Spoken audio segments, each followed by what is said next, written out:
मनुष्य ने विकास की यात्रा कब शुरू की, ये कहना संभव नहीं है। दुनिया का कोई भी इतिहासकार, कोई भी विद्वान इस विषय में सर्वदा मौन है। लेकिन ये तो तय है कि शायद पहिए के आविष्कार ने मनुष्य के विकास को एक गति प्रदान की, एक नई दिशा प्रदान की। निश्चित रूप से वह दौर बहुत ही क्रांतिकारी रहा होगा, और जिसके पास पहिया था, पहिए से ईजाद की गई गाड़ियाँ थीं, उन्होंने अपने आप को सबसे ज़्यादा और सबसे पहले विकसित किया होगा। 3 शब्द हैं: लालसा, ललक और लालच। और ये 3 शब्द मनुष्य के विकास और विनाश दोनों के लिए उत्तरदायी हैं। प्राचीन काल में विकास को गति प्रदान की हमारे ऋषियों ने, हमारे पूर्वजों ने। बैलगाड़ी, घोड़ा गाड़ी या और भी कोई गाड़ी जो भी बनाई, वो सब लकड़ी की बनाई। विकास की जो गति उन्होंने दी, उसमें मनुष्यों के सर्वांगीण विकास का भी ध्यान रखा, प्रकृति के नियमों का ध्यान रखा और एक ऐसा समाज विकसित किया जो अपने हितों की भी रक्षा करे और प्रकृति का सम्मान करे। इंग्लैंड में औद्योगिक क्रांति हुई और उस क्रांति के बाद दुनिया के पतन का इतिहास लिखना शुरू हो गया। ये दोषारोपण नहीं है, ये गंभीरता से विचार करने की बात है कि आखिर इंग्लैंड की औद्योगिक क्रांति के बाद जो विकास हुआ, वो विकास है या विनाश की पृष्ठभूमि तैयार करने का एक मसौदा है, एक संविधान है। सारी दुनिया, केवल हिंदुस्तान ही नहीं, सारी दुनिया उस इंग्लैंड के औद्योगिक विकास को पैमाना मानकर आगे बढ़ी और आज हम इस स्थिति में पहुंच गए हैं कि केवल पृथ्वी ही नहीं, हमारा अंतरिक्ष भी पूरी तरह से प्रदूषित कर दिया गया है। आखिर हम किस रफ्तार को पकड़ना चाहते हैं? विकास की रफ्तार को या विनाश की रफ्तार को? ये रफ्तार हमें कहीं भी किसी भी तरह से विकास की सुखानुभूति नहीं करती। ठीक है, आप कहेंगे कि साहब विकास हो गया, आज मोबाइल हाथ में है और मोबाइल में सारी दुनिया है, आप 5 मिनट में कहीं भी, कहीं के बारे में भी सब कुछ जान सकते हैं। पर यह विनाश है, विकास नहीं है। क्योंकि मोबाइल फ़ोन और उनके टावरों से निकलने वाली विनाशकारी किरणें अभी तो केवल पक्षियों को ही अपना ग्रास बना रही हैं। आने वाले समय में शायद मनुष्य भी उसी का शिकार हो जाएंगे। दूसरी ओर अगर हम देखें तो प्रकृति का एक छोटा सा नियम है, आप महसूस कर सकते हैं, देख सकते हैं कि जहाँ जहाँ पेड़ों की ऊंचाई से नीचे मकान हैं, वहाँ बारिश ज़्यादा होती है। या सीधे तौर पर कहें कि गाँव में बारिश ज़्यादा होती है और बहुमंजिला इमारतों वाले शहर में बारिश कम होनी शुरू हो गई है। कौन जिम्मेदार है इसके लिए? कभी सोचा है आपने? और अब जब कुछ लोग दिल्ली की बात करें तो दिल्ली के लोग ये कह रहे हैं कि दिल्ली में इमारतों की ऊंचाई और बढ़ा देनी चाहिए, ऊंचाई और अधिक कर देनी चाहिए। तो ये सभ्यता के संरक्षक नहीं, विनाशक हैं ऐसी सोच वाले। जहाँ जहाँ पेड़ों से ऊंची निकल गई हैं इमारतें, वहाँ वहाँ न केवल वातावरण बदला है, मौसम बदला है, अपितु भूमिगत जल भी कम हो गया है।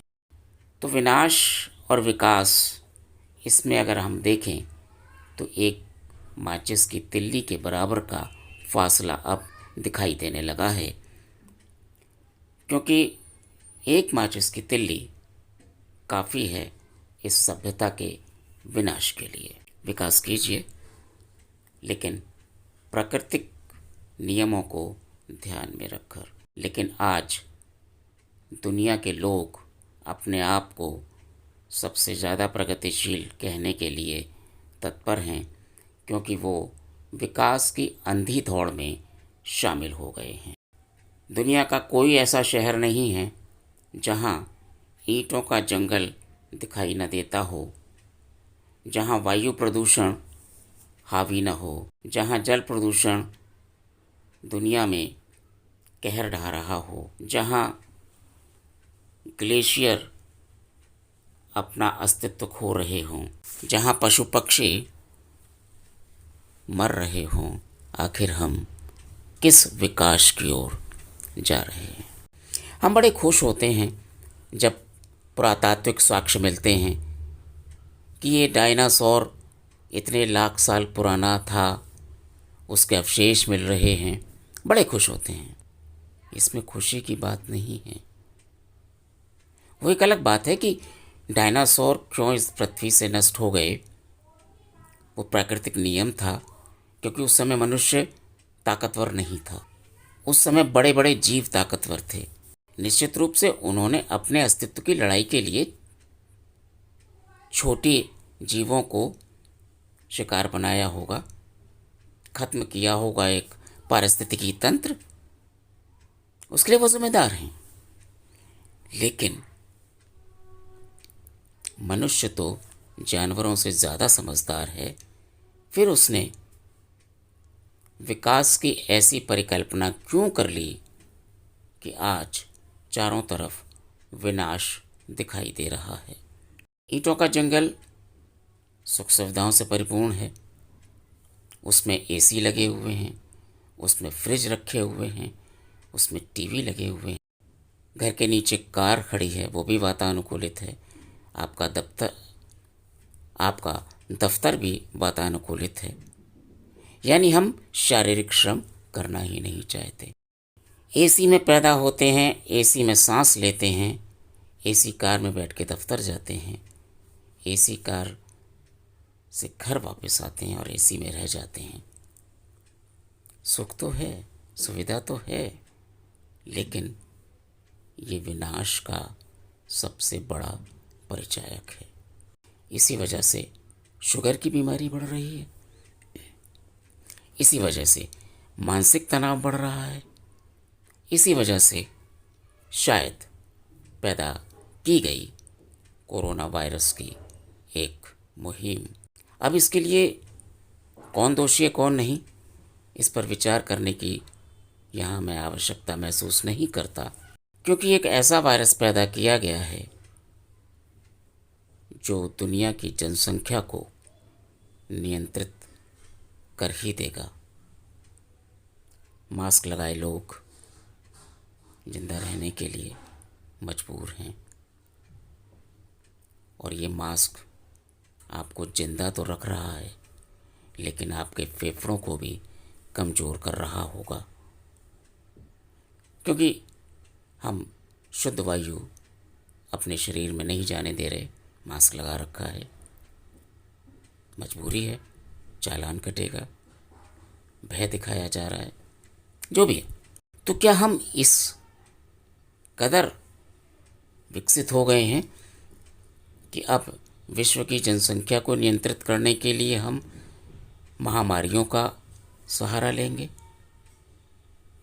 ये राजनीतिक द्वंद्व है, ये तीसरा विश्व युद्ध है, या विकास को नियंत्रित करने का एक नया षड्यंत्र है? विकास जिस गति से बढ़ रहा है उसको देखते हुए नासा के वैज्ञानिकों ने ये मान लिया है कि आने वाले कुछ वर्षों के बाद पृथ्वी पर ज़िंदगी गुजारना मुश्किल हो जाएगा, इसलिए वो कभी चांद पर बस्ती बसाने की बात करते हैं, कभी मंगल ग्रह पर बस्ती बसाने की बात करते हैं। क्या होगा इससे? कौन जा पाएगा वहाँ? क्या नासा के वैज्ञानिक खुद जाकर वहाँ रिसर्च सेंटर स्थापित करेंगे और फिर वहाँ से पृथ्वी को कमांड करेंगे? यानी कि जो हालात नासा के वैज्ञानिकों ने सारी दुनिया में पैदा कर दिए वो दूसरे ग्रहों पर भी पैदा कर देंगे। इसकी क्या गारंटी है कि वहाँ का प्रदूषण खराब नहीं होगा? इसकी क्या गारंटी है कि वहाँ पर विकास के नए आयाम स्थापित हो जाएंगे? इसकी क्या गारंटी है कि वहाँ पर रोजगार के अवसर होंगे? इसकी क्या गारंटी है कि वहाँ खेती बाड़ी हो सकेगी? लेकिन ये जो आज का विज्ञान है ये मनुष्य को विनाश की ओर ले जा रहा है। अभी भी वक्त है, अभी भी समय है कि ऐसे विनाश को हम मास्क लगाकर तो ख़त्म नहीं कर सकते। मास्क लगाकर हम कोरोना वायरस जैसी बीमारी से तो निजात पा सकते हैं, लेकिन इस पृथ्वी को नहीं बचा सकते। इस पृथ्वी को बचाना है तो रफ्तार विकास की थोड़ी धीमी करनी होगी, जीवन शैली बदलनी होगी। जिस सुख और सुविधा के हम आदी हो गए हैं उनको छोड़ना होगा, तभी हम आने वाली सभ्यता को कुछ दे पाएंगे। अन्यथा वही होगा जो सिंधु घाटी सभ्यता के साथ हुआ, जो एक ऐसी विकसित सभ्यता थी, जो ऐसी एक वैज्ञानिक सभ्यता थी, जो शायद अति के कारण इति को प्राप्त हो गई। तो सिंधु घाटी सभ्यता को मत दोहराइए। अपने आप को बचाना है तो ईंटों के जंगल को कम कर दीजिए। पेड़ों की ऊंचाई से ज़्यादा ऊंचे मकान मत बनाने दीजिए। भूमिगत कंस्ट्रक्शंस बंद कर दीजिए। बहुमंजिला इमारतें बंद कर दीजिए बनाना। कोशिश कीजिए कि भूमिगत ट्रेन ना हो बल्कि भूमिगत जल हो। भूमिगत जल होगा तो शायद ये जो सूखे और नंगे पहाड़ आप देख रहे हैं ये हरे भरे हो जाएंगे। पेट्रोल डीजल की खपत थोड़ा कम कीजिए।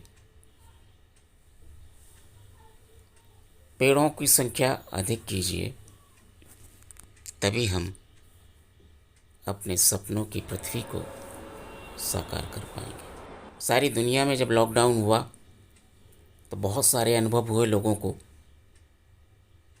सब ने कहा कि हमारे देश का, हमारे शहर का, हमारे इलाके का वायु प्रदूषण कम हो गया, आकाश बिल्कुल चमकने लगा है, साफ होने लगा है। जो नीला आकाश पहले चमकता था हमारी आँखों को, वो फिर दोबारा दिखाई देने लगा है। पशु पक्षी चहचहाने लगे हैं, पेड़ों की रंगत बदलने लगी है, वायु प्रदूषण खत्म हो गया है। लेकिन धीरे धीरे जैसे ही साल 2020 गुजरा, हमने अपने दिमाग में बसी हुई सारी यादों को भी नेस्तनाबूद कर दिया और हम फिर निकल पड़े उसी तरह से, बिना मास्क लगाए हुए, बिना सामाजिक दूरी के नियम को बनाए रखते हुए। वातावरण फिर बदल गया। ये बादल आकाश में जो इस उम्मीद के साथ आए थे 2021 की शुरुआत में कि अब इंसान बदल चुका है, अब मैं जमकर बरसूंगा, लेकिन इन बादलों की आशाओं पर कुठाराघात हो गया और फिर हमें वही मंजर दिखाई देने लगा जहाँ पानी को तरसती पृथ्वी, पानी को तरसते खेत, सूखे सूखे पेड़, मुरझाए से पत्तियाँ, वारे इंसान तेरी गति और प्रगति का ऐसा आलम शायद मोहनजोदड़ो हड़प्पा के बाद अब हमें फिर देखने को मिल रहा है। ये पीपल का पेड़ है, बहुत पुराना, महरौली के स्वास्थ्य केंद्र के पीछे हिस्से में लगा है, जो अपनी दुर्गति पर रो रहा है, क्योंकि पेड़ तो खड़ा है लेकिन विकासशील इंसान ने इसकी जड़ों में जाने वाले पानी को चारों तरफ से रोक दिया है, क्योंकि इसके चारों तरफ एक ऐसा ऊंचा चबूतरा बना दिया है कि पानी तो जाएगा ही नहीं। विचार कीजिए, आप क्या चाहते हैं, अपने बच्चों की ज़िंदगी या इस सभ्यता को पूरी तरह से नष्ट करने का विधि विधान।